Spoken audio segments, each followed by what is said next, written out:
last week, the Celtics were sold to a group led by Bill Chisholm. He's a managing partner at Symphony Technology Group. They agreed to purchase the Celtics for $6.1 billion. The new ownership group also includes some Boston natives, or just not natives, but work in Boston. Rob Hale, who's also a current Boston Celtics shareholder, along with Bruce Beal Jr.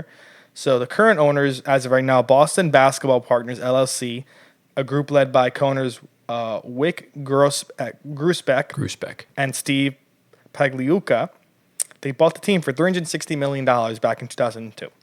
So they made a $6 billion profit almost. And that's the highest. That's the highest value of any NBA teams or any sports team sold ever. Yes. Wow. So the highest before this was the Washington Commanders, where Josh Harrod paid $6.05 billion in 2023. Now this surpasses them for the most paid for a franchise in North American sports history. Wow. This also surpasses the record number for control stake of an NBA team, which was set by Matt Ishbia with Phoenix Suns for $4 billion just 2 years ago. Wow. Yeah. Keeps going up. Keeps going. Oh, bro, it's like, could you imagine, like, I don't even, if Joe Lacob ever sells the Warriors at any point, it's going to be at least a $7 billion check. Like, I think way more. Well, it depends on when he sells. If he sells it like within the decade, it'll still be in that realm. Yeah. But if he sells the team in like 15 years, who knows? These teams are becoming insanely priced. Like we saw, Mark Cuban bought the Mavs for $200 and something million. Mm-hmm. He sold. What year 50, was that? That was in 1998 or something like that. And then he sold only 49%. He sold like 51 or 49% of the team for like a couple $1 billion. Wow. It's like insane the way things profited.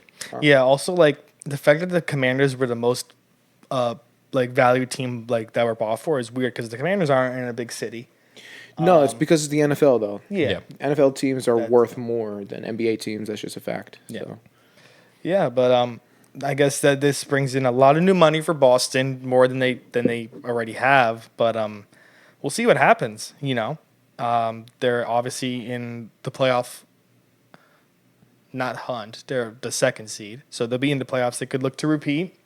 And then they're going to do an ownership group coming, I think, next year? No, so basically... Or is it this year? Grusbeck will be the governor of the Celtics until 2028, which is when they wanted to sell the team. Okay. So he's still going to be under control until that time period, which is exactly what they wanted to do. They've gone all in on salary and everything like that, so they'll leave the problems to Bill Chisholm and kind of everyone else. That's what I was going to say, probably. They're going to be here for the prime, and then head out at the end of the prime. Exactly. Mm-hmm. Okay. And that's essentially what it is. And look, this, I think, is the perfect person to take over from the Grusbecks, by far. Mm-hmm. Bill Chisholm, obviously, Boston native, very passionate about basketball, very passionate about the Celtics, does a lot of philanthropic work away from his normal, duties and his day job and everything like that. Doesn't necessarily sell his soul for politics or anything of that nature. He's very to himself, and him and his family have that common goal of wanting to improve things. The Grusbecks will be missed severely in the NBA. I mean, the way Boston I know we don't like Boston because they just win all the time, but they do things the right way. And as a Nets fan, the fact that I have that high level of a respect for Boston says a lot, because Nets and Celtics shouldn't really like each other. But at the end of the day, that kind of just is what it is. And I'm looking forward to seeing what the new era Celtics look like at that time when a lot of these guys are older. And we'll see what happens, like who's still around, who goes.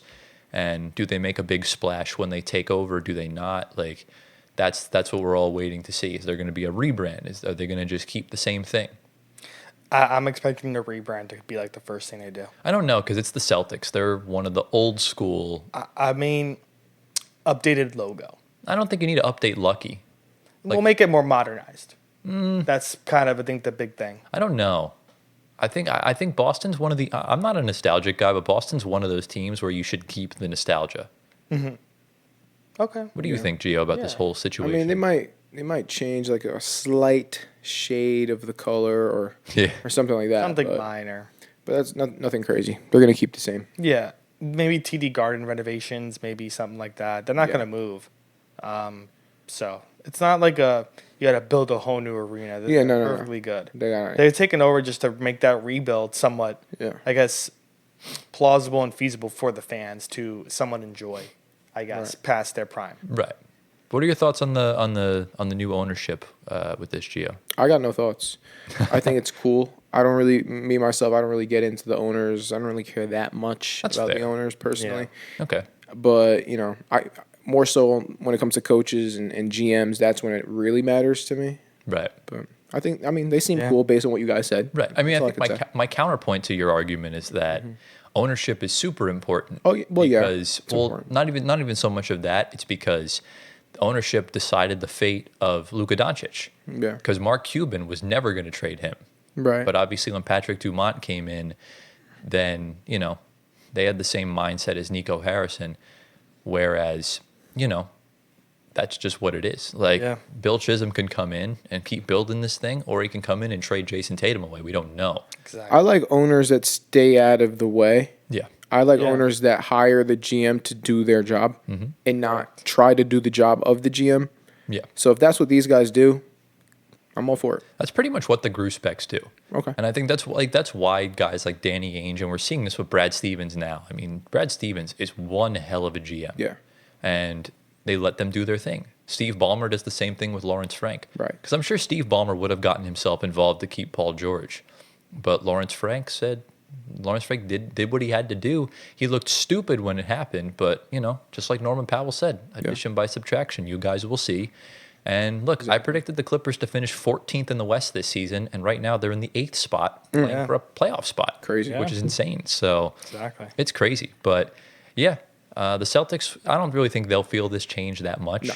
Not yet. They're probably one of the best. They're like a top 5 like well-run franchise in at least the country, if not the world. So we'll kind of have to see going forward what they do from here.